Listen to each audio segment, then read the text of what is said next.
The floorboards should be fitted towards the end of construction, once the roof is already installed.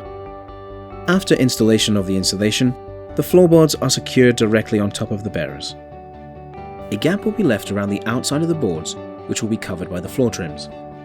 A cabin with 28mm wall logs requires a gap of 22mm from the wall, while a cabin with 45mm wall logs will require a gap of just 5mm. To begin, lay down the first board.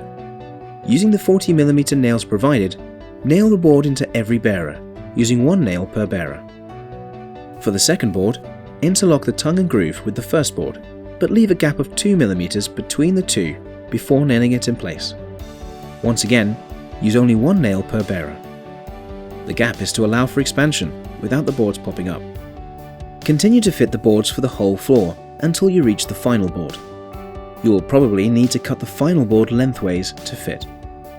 Measure this out to leave the same amount of space as the other side of the floor, and then saw the board down along its length.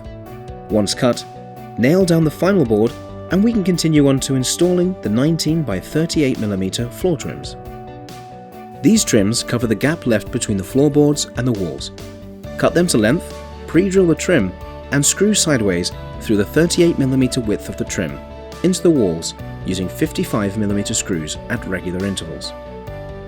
Make sure to lay these down with the long sides facing down and screw the trims to the walls, not the floor.